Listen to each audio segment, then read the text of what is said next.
Olá, gente, tudo bem? Estou postando aí a aula 3/4, que é a cereja do bolo. Tá? Aí vocês vão aprender como selecionar os pilares, que você vai fazer esquilometria, como chegar no resultado final, qual que você vai fazer extração, como escrever o relatório. É bem interessante, vale a pena. É um pouco longo, mas vocês entenderem todo o contexto. Aí a aula 4/4 será de um estudo de casos. Tá? Espero que gostem do filme, dê o seu joinha. Por gentileza, quero opiniões e críticas e sugestões. Abração para todos. Olá, tudo bem, gente? Agora, como eu já passei para vocês a aula 01/04, 02/04, essa de hoje, que é a aula 3, né, referentes a estruturas paralisadas de concreto armado de edifícios, inspeção, análise e aceitação, o que eu vou ensinar para vocês, né? Como fazer a inspeção, o que vocês têm que levar durante as inspeções de campo, como você vai selecionar a quantidade de corpos de prova, como você vai selecionar a quantidade de ensaios de esquilometria, a correlação para você obter a resistência potencial com pressão estimada no nosso concreto, como fazer esses mapeamentos também, né? Como elaborar o relatório final, né? E um resumo, uma tabela resumo das principais fenômenos patológicos que vocês podem encontrar nesse tipo de estruturas paralisadas, tá bom?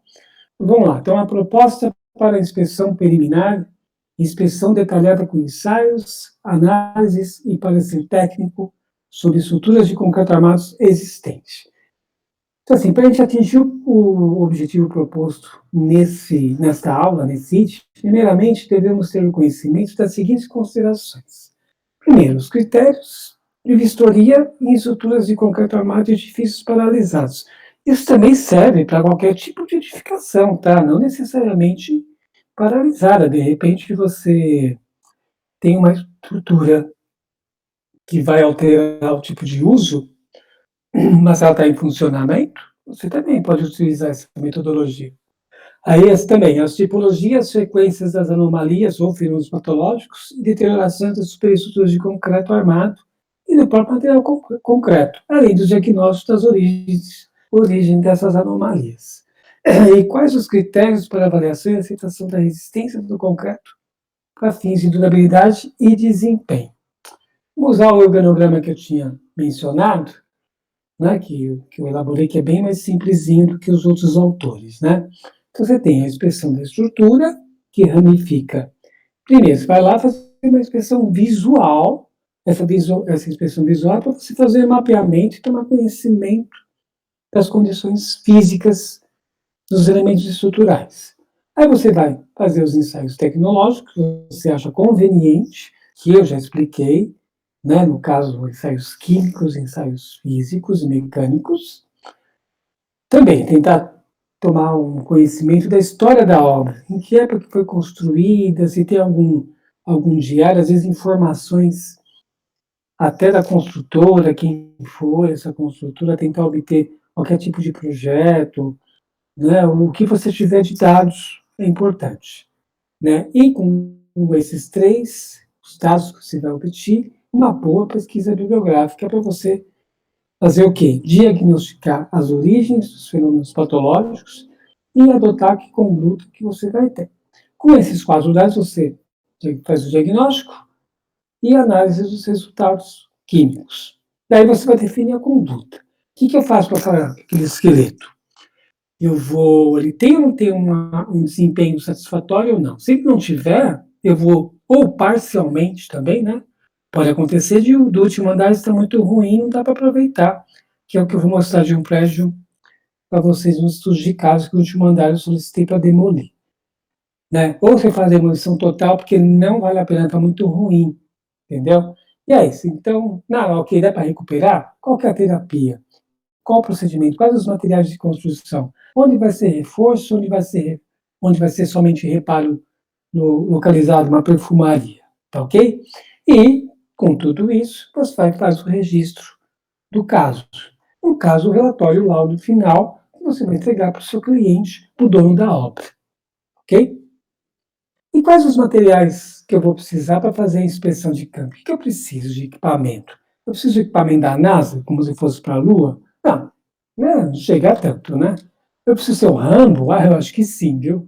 Às vezes você precisa ser o Rambo mesmo para enfrentar tudo aquilo que você vai entrar. Uma vez eu entrei numa estrutura lá no Tatuapé, o que tinha de pombo morto, o que tinha de ninho de pombo, o que tinha de bicho, né, mato, sujeira, você tem que ser meio, né, um crossfit de lixo que você vai ter que enfrentar, né?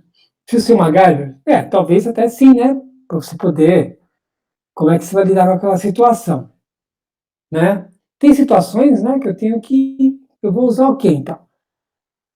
Primeiro, uma trena, para você fazer a obtenção também do tamanho da estrutura, né? Seria cadastramento técnico das dimensões, o nível de bolha, para ver se as lajes têm informações ou não, né? O nível de prumo, para ver a planicidade dos pilares, se não se chama um topógrafo, que é muito melhor você fazer isso, e vai ver andar por andar, né? Os saquinhos de coleta das amostras do pó, do concreto, para fazer o saio de cloreto sobre a massa, né? Teor de cloreto sobre a massa de cimento. Caso você for coletar, você vai precisar de estaca para marcar, numerar os pilares. Você vai ter que numerar esses pilares, né? Para você saber o que poder, você tem que dar nome aos bois, né? A numeração dos pilares, a numeração das lajes, das vigas, e colocar na planta de mapeamento. A prancheta, adequadamente também.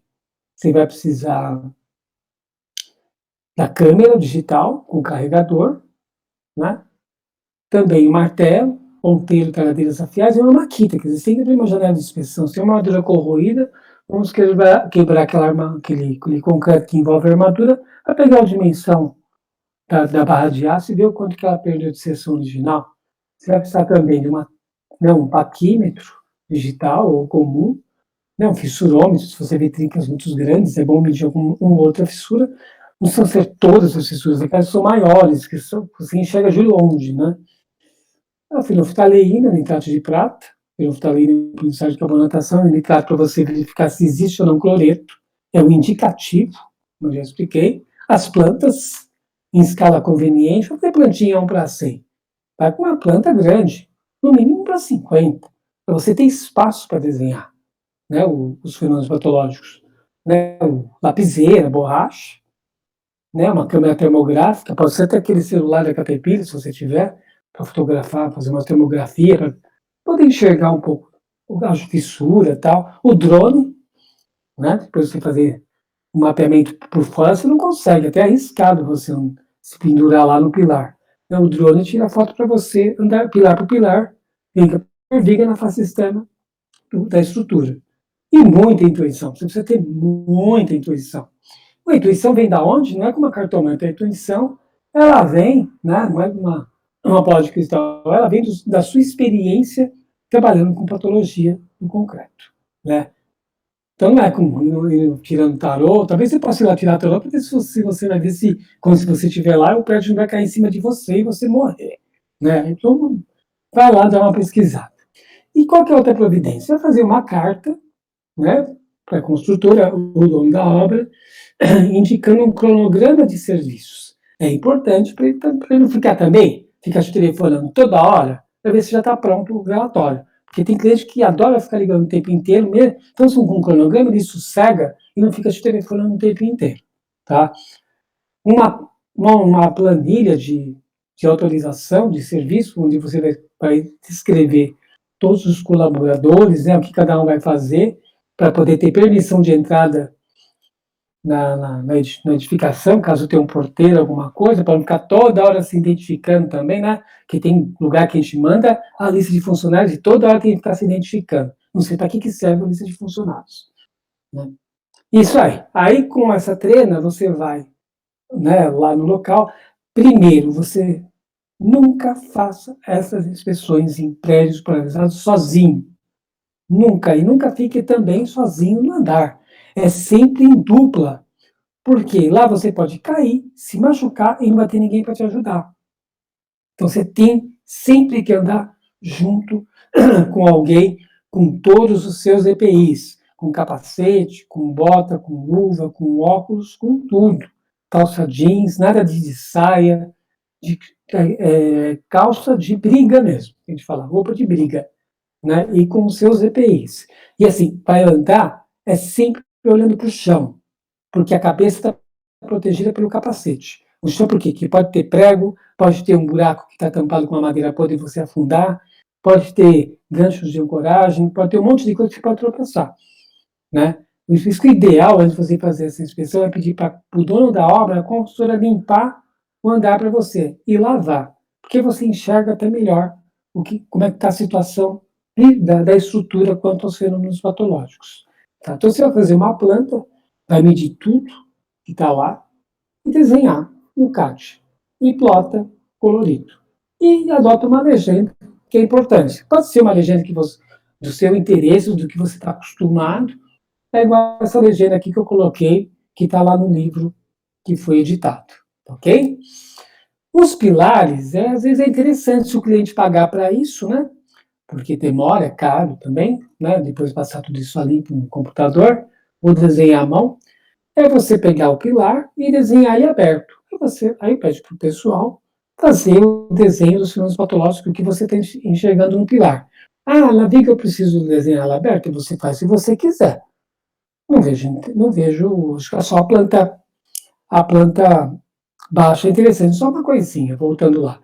A planta baixa você tem que desenhar duas, porque você vai fazer a inspeção de olhando de baixo para cima, né? E depois de cima para baixo. Você tem tanto o lado de baixo quanto o lado de cima do andar. Quando você estiver com a planta que você vai olhar de cima para baixo, né? O pavimento, a laje você vai. A laje não, as vigas você vai desenhar pontilhado, que você é uma projeção. Quando você olhando de baixo para cima, você desenha as vigas com a linha reta. É bom para diferenciar o pavimento. Mas tem que ter duas plantas, olhando de cima e olhando de baixo. Que às vezes sim você vai chegar a trinca, você vai chegar até a armadura de negativo que está exposta. Você tem que redesenhar isso também, tá bom? É um mapeamento das derivações dos pilares, sempre escala, adota uma escala boa. 1:50, nem que o desenho saia no A0 estendido. Não vai ficar desenhando 1:100, 1:50, no mínimo 1:75, para poder enxergar direito, tá? Essa é uma escala adequada. Fazer a vistoria, às vezes o andar é pequeno, às vezes o andar é gigante. Você tem que ter uma sequência. Como aqui, por exemplo, né? Começou no vermelhinho, conforme está o meu mouse aqui, ó. Vai, né? O cara vem para cá, olha aqui, né? Vai olhando aqui, vai olhando aqui, vai olhando aqui, vai olhando aqui, vem, olha tudo isso aqui, olha tudo isso aqui, olha tudo isso aqui, vai vendo assim, vai vendo aqui, olha aqui assim, ó, vem para cá, olha aqui, ele faz vistoria, né? Toda essa área aqui, aqui, aqui, aqui, aqui, aqui, e termina. A parte de fachada, quem vai olhar, quem vai fotografar para você é o drone. Tá ok? Com esses levantamentos, você vai desenhar o que é fissuras com lixiviação, aqui a indicação de fissuras em vigas, a localização das fotografias, que você não precisa tirar 500 fotos. Né? Tem mapeamento para quê? Tira, sei lá, 10 fotos por andar, não 200 fotos por andar. Tira as que são mais significativas. Né? Porque eu chego no escritório com aquele monte de foto, você não vai usar nem 20%, o resto é só para ficar enchendo o HD de foto que não presta. Então, ensina a pessoa a tirar. Eu canso de brigar com isso. Os caras vêm com 500 fotos. Então, por que você vê o mapeamento? Não, vem com 10 pavimentos, 12 no máximo. É o suficiente. Né? O que vale é um mapeamento bem feito, é o que vale muito. Porque se você vê, por exemplo, umas 12 fotos, dá para você colocar até a planta de mapeamento e as fotografias em volta, numa folha A0. Fica lindo o trabalho, todo o mapeamento e as fotos que você olhou, indicando os locais. O cliente vai adorar ver isso também, tá?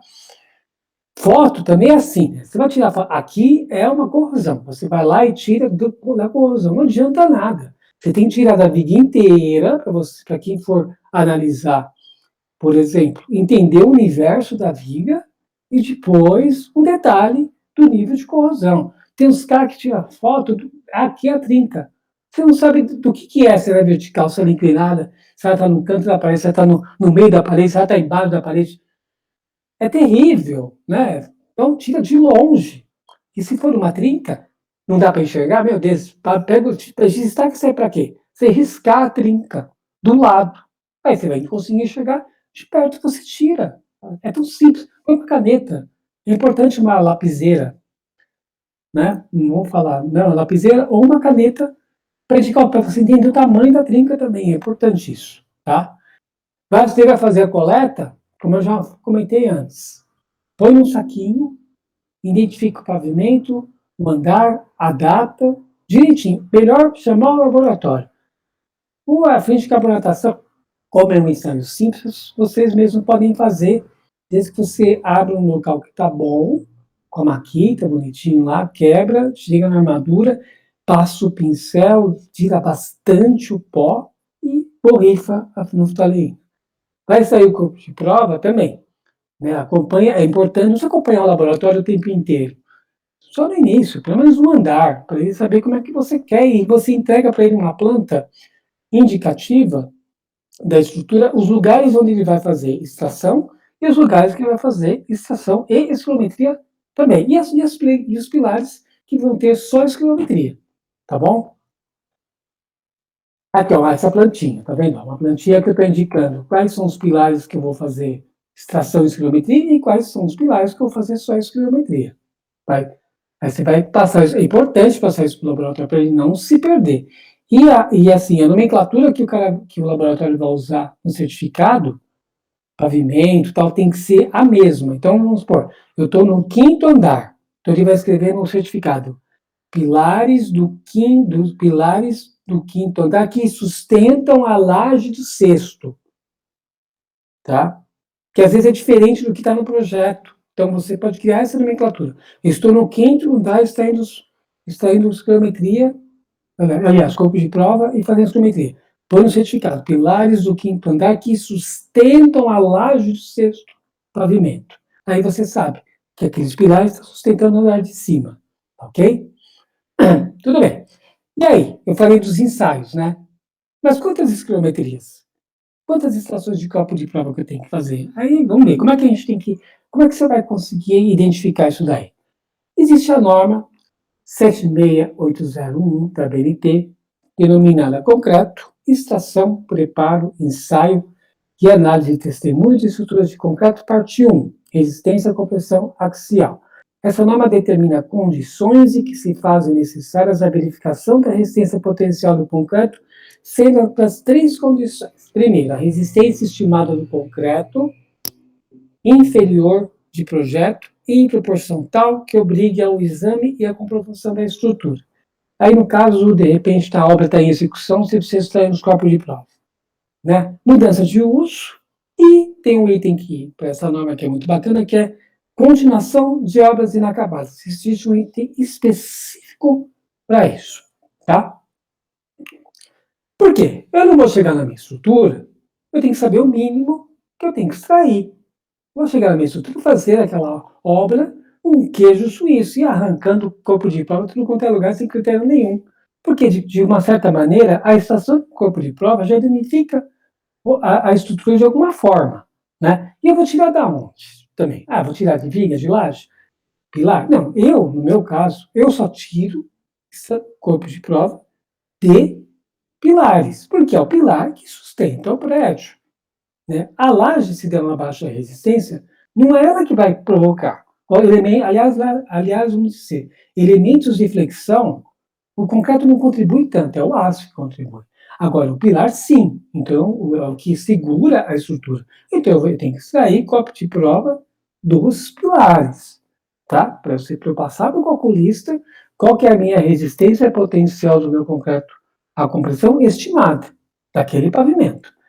Então, vai lá, extrai os copos de prova e faça a esclerometria para obter o índice esclerométrico. Né? Só que é o seguinte, a mesma quantidade, que eu ainda vou mostrar como é que faz, do mesmo de corpo de prova, é a mesma que eu vou fazer dos índices esclerométricos. Então, se eu estou extraindo, por exemplo, 6 pilares de um único andar, corpo de prova, eu tenho que bater 6 esquilometrias no ponto aonde eu vou fazer a extração, né? Com a média do índice da minha dureza superficial, do meu índice esclerométrico e a minha resistência à compressão potencial daqueles copos de prova que eu vou extrair e vou romper, eu vou montar o quê? Uma curva de correlação linear. Como é que eu calculo? Pega a calculadora e o manual que lá ensina como é que vocês vão calcular isso daí.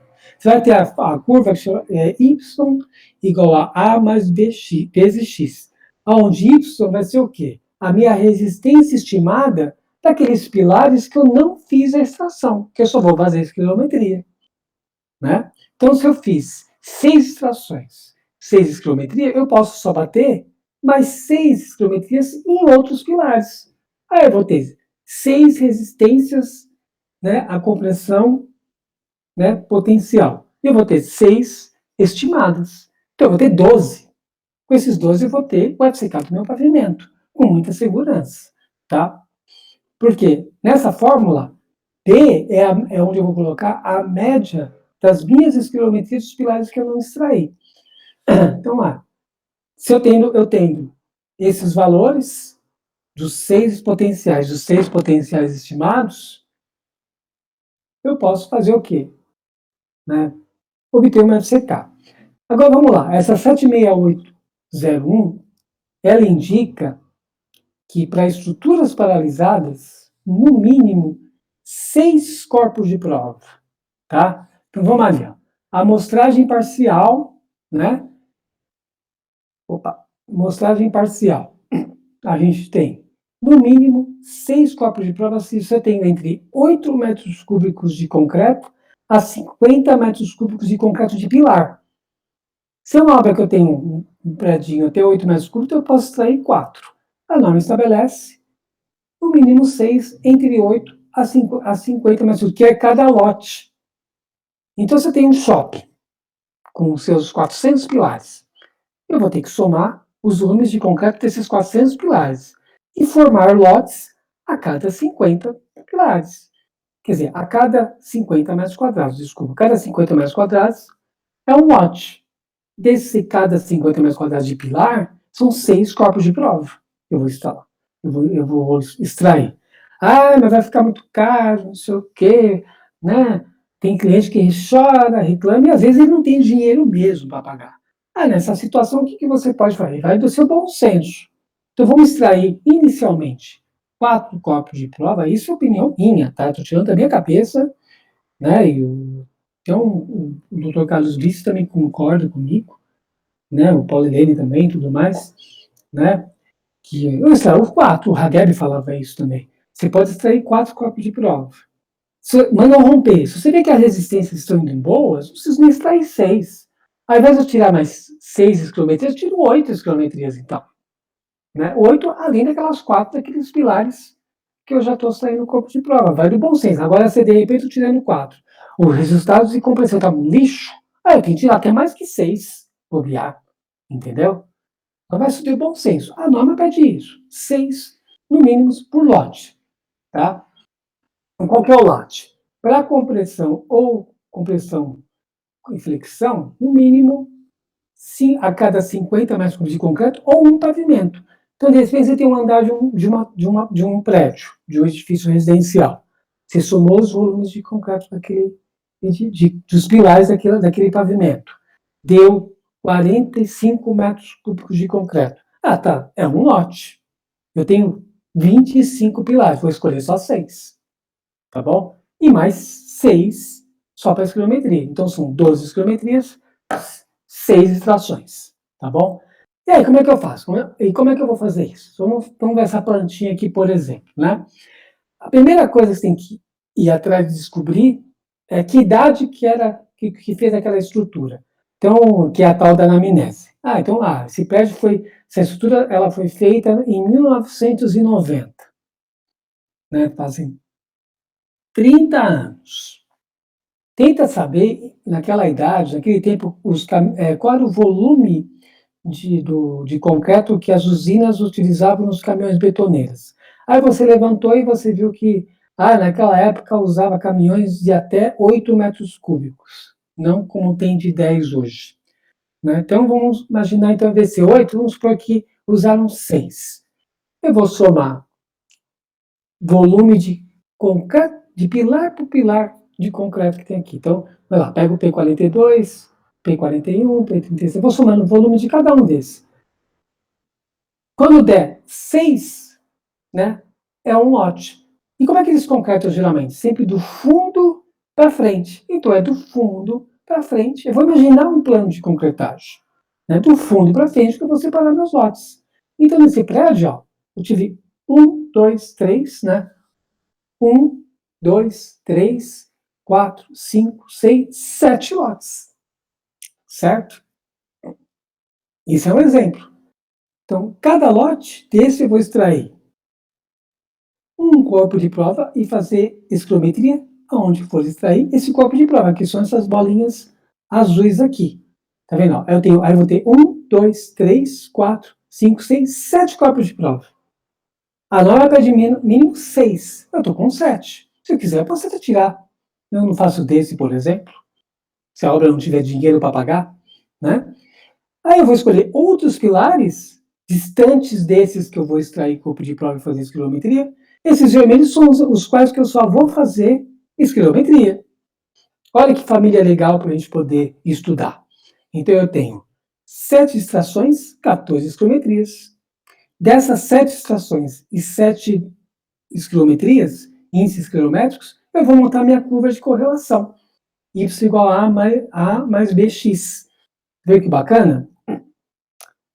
Tendo uma tabela que eu vou mostrar mais para frente, eu posso calcular qual que é o meu FCK estimado potencial daquele andar, né?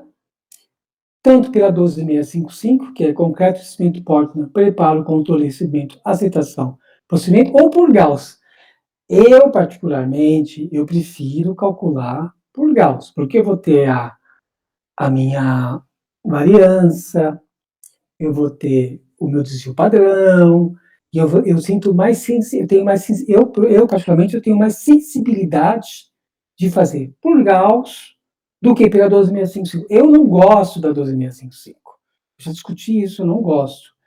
Mas como eu não posso encontrar a norma, eu mando os dois resultados, tanto por Gauss quanto pela 12655. Fica a critério do calculista o que ele quer fazer. Tá? Eu sinto mais segurança fazendo por Gauss, não fazendo pela 12655. Tudo bem? Só uma coisa.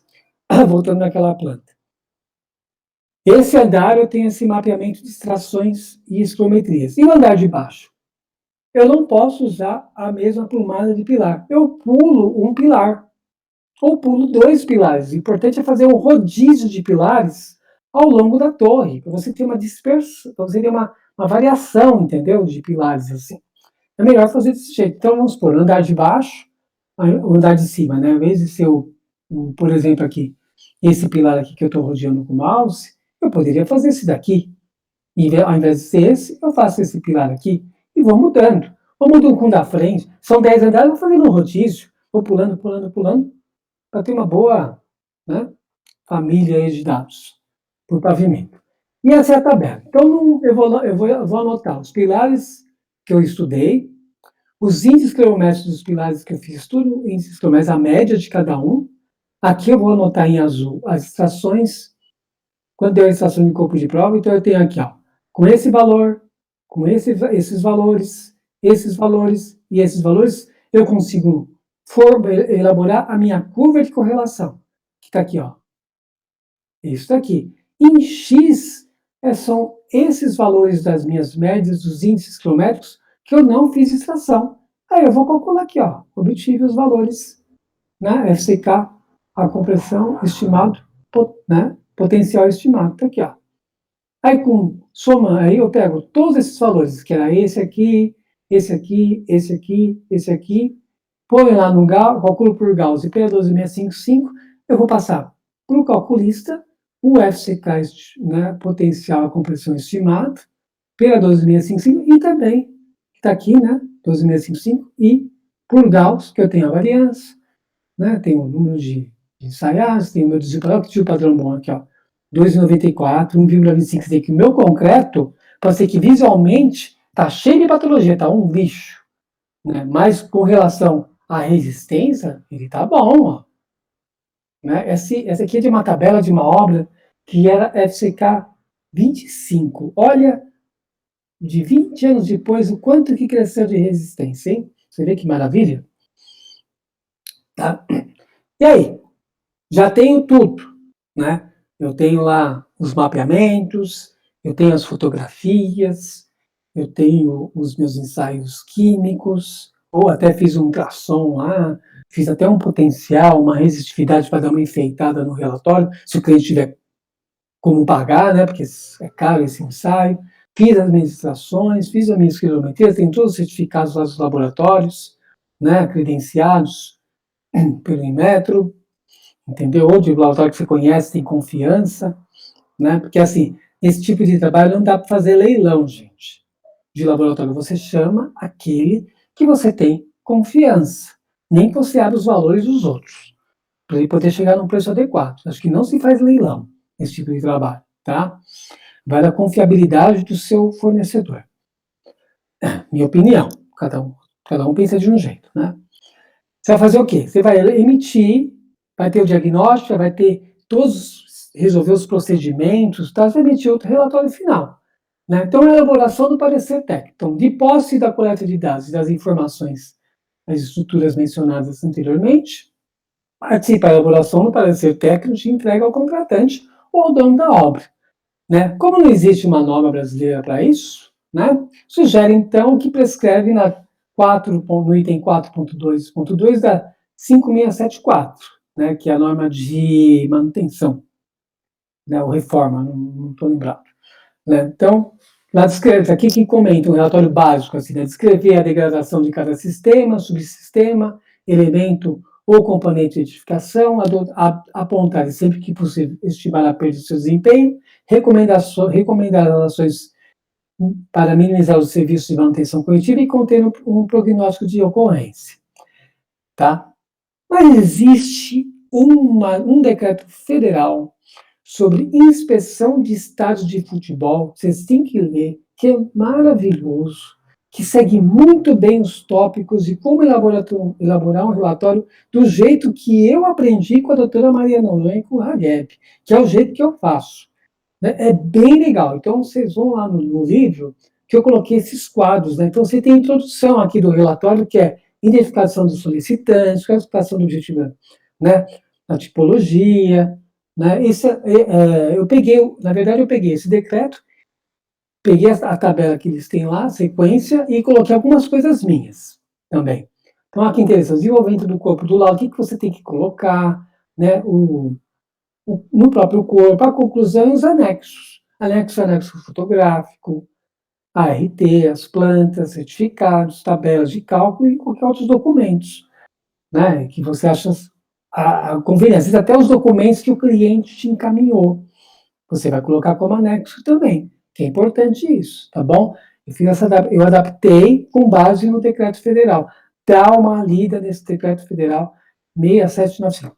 Você pode descer pela internet. Ele é muito bem feito. Eu acho desastroso, né, inconcebível não ter uma norma brasileira sobre inspeção de estruturas paralisadas, porque tem muito prédio por aí. Né? Eu acho que a academia está falhando muito nesse aspecto, né? Em elaborar uma norma de inspeção de estruturas paralisadas. O professor Paulino falou que eu fui o único que estudei, né? Assim como a Fernanda Craveiro estudou pedra fingida no Brasil, eu fui o único no Brasil que tem conhecimento que estudou obras paralisadas e colocou num papel. E olha que ainda falta muita coisa para incluir, viu? Que lá na dissertação eu coloquei o que ainda falta para complementar o meu trabalho. Se alguém quiser continuar, vai em frente aí que vale a pena, tá bom? Então vai lá, aí eu faço assim, ó, tá vendo? Ó? Pela totem, né? O interessado, coloquei um branquinho ali para esconder o nome do cliente, né?